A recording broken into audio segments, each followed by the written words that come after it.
Ayoko sana magkaharap pa tayo lang. Dahil sapat na sa akin ang pagiging artista ko. Wow! Shooting! Excuse me! Yan! Kaya ka magagat ko!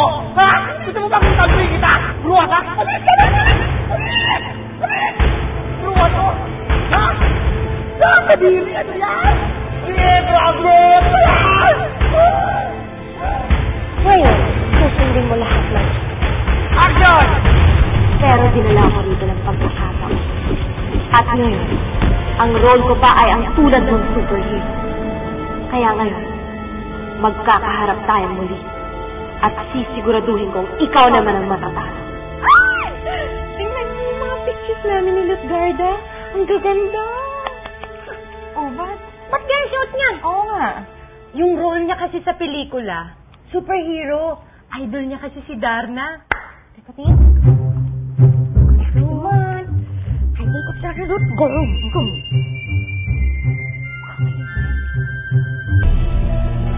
Nag-aalala na naman ako eh. Baka kasi napapabayaan mo na yung trabaho mo, kakapunta mo dito. Hindi, may ipapakita lang ako sa'yo. Ha? Ano yun? Hindi kasi ako makapakali eh. Talagang pamilyar sa akin yung mukha ng Lutgarda Morales na yun. Kaya pina-research ko sa kaibigan ko taga Maynila. Ito yung nakita niya. Isang lumang magazine sa National Library. Si Lutgarda nga to ah. Hindi. Si Octavia Moran. Isang artista ng 1940s. Eh ano nangyari sa kanya? Wala nakakaalam. Bigla na lang siya naglaho. Yung skirt siguro dyan. Ay! Sino to? Ito lola mo? Matandang yan.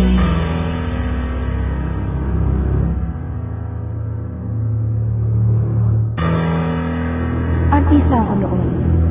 Yun lang ang tanging pangarap ko simula ng kaisip ko. Pero sinira nila ang pangarap ko.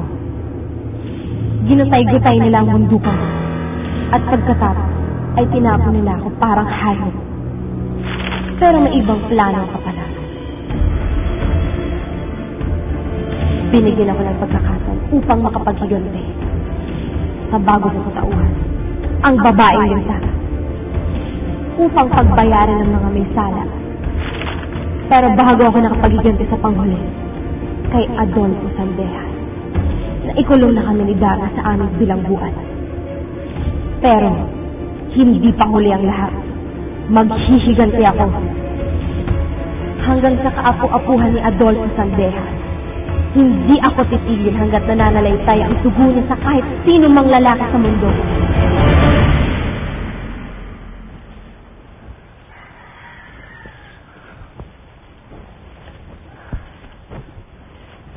O ba't nangingiti ka dyan?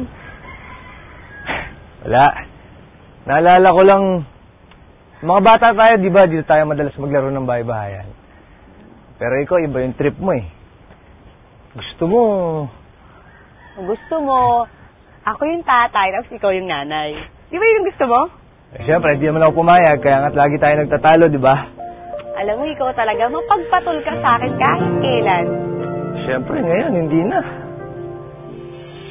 Mo, maglaro tayo ngayon ng bahay-bahayan eh. Dahil payag ka ng maging nanay? Ah, hindi pa rin. Pero ikaw, alam mo, bagay na bagay siya maging nanay ah. Ay naku, tumigil na nga tayo. Mamaya kung saan mapunta tong usapan na to eh. Pero at least, napangiti kita. Yun naman ang dahilan ng pinunta ko dito eh. Malayo yung isip ko sa problema. Maging masaya ka. Baka may magselos ha? Ah, meron talaga. Sino? Sino pa? Di si Ding. Eh, kanina pa nga lang, alam mo, nung niyaya kita, ang lalaki na yung butas sa ilong na parang dragon. Inaantay ko lang yung brush sa usok eh.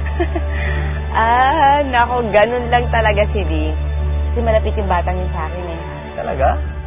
Hindi na malata. Parang gusto niya lang lagi siya nakadikit sa'yo. Sama nga natin ngayon eh. Ha? Si Ding? Nasaan? Ayun oh, salaman sa tabi mo.